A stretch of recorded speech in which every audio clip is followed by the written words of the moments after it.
Hello, I'm Cronin. And I'm Lauren. And this is K-Log.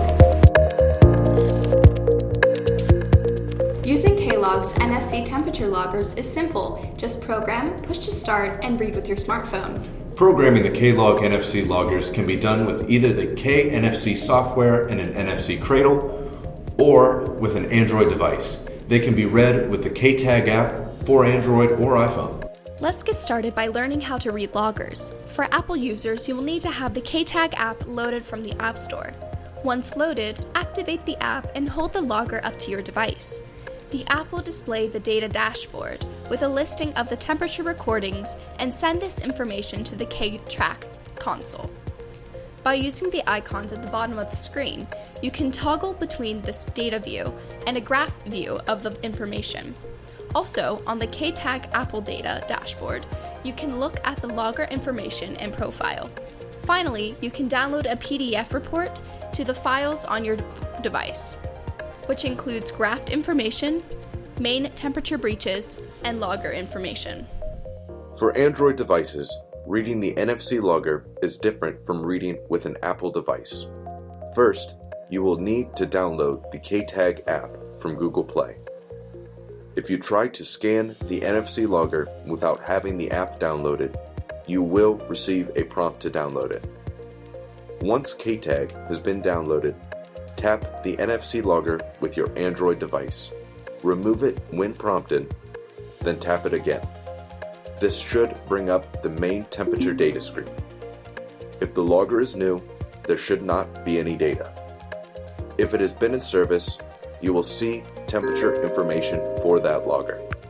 You can upload this information to the cloud when prompted. You'll need to put in your credentials that were assigned by Kaye. You only need to do this once if you select Remember Decision on the app after you have entered your credentials. You can then download a PDF report of the temperature data when asked.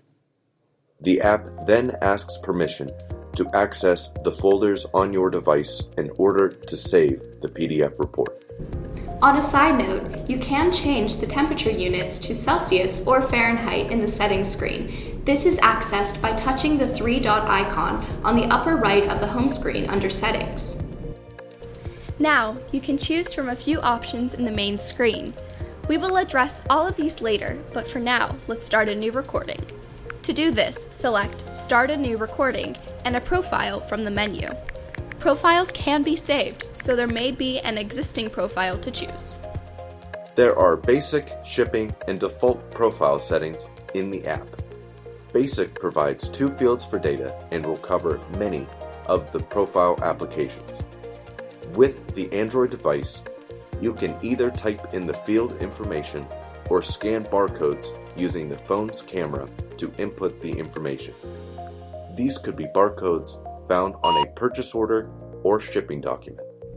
You would then set up the length of measurements, including the time between measurements, minimum and maximum threshold times, accumulated time out of range, and options on how to start the recording, either automatically by time and date or by pushing the start button. Let's go ahead and program a logger with our Android device. Place the logger near or on the Android device when prompted. Don't pull the logger away until it is finished being programmed. Once the logger is programmed, it will either start automatically or with a 5-second push button. For our example, we selected Push to Start. So, to start the K-Log NFC logger, we simply hold down the Start button for approximately 5 seconds. The green LED indicator will start flashing. As long as the temperature remains in range, the logger will flash green and keep recording. If the temperature goes out of range for the length specified in the profile, the red LED indicator will flash instead of green. It's important to note that the logger continues to record even if there has been a temperature excursion. The logger will continue to record until it has been scanned or it runs out of data storage. You can see the recording time estimate when you profile the logger. The more often the measurements are taken, the faster the storage is used. For example, at the default measurement of every 10 minutes, you will get an estimated 36 days on the 36-day single-use logger. If you change the default to measure every 5 minutes, the estimated life of the logger will be 18 days.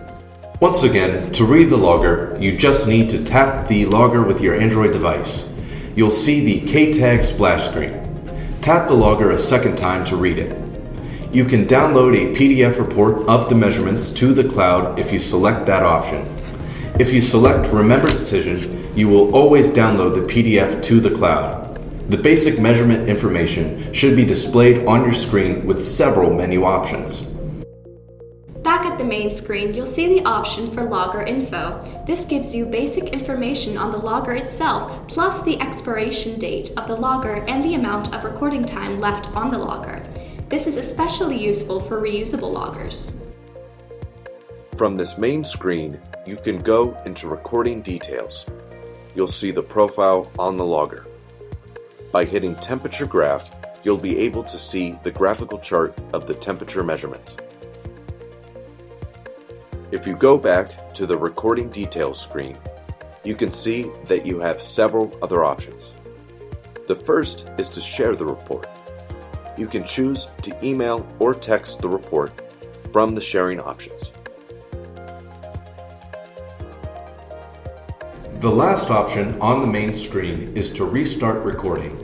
You can use this with reusable loggers only. If you use Restart Recording, you will be using the same profile that was previously used. If you need a different profile, you will need to select the Start New Recording option. One thing that you may notice when you read a logger is the Stop Recording option. This option only appears when the logger is live. If it is a new logger or a stopped logger, it will not appear. Please note that once a single-use logger is stopped, it cannot be restarted. Additionally, once a reusable logger is stopped, the profile is wiped and it will need to be reprogrammed. Once a logger has been read and its data sent to the cloud, that data is now available on the KayeTag console at KayeTag.com. For more information specific to the KayeTag console, please watch our KayeTag video. For additional information on K-Log NFC Logger and the K-Log system, please contact Kaye Technical Support. Thanks for watching and welcome to K-Log.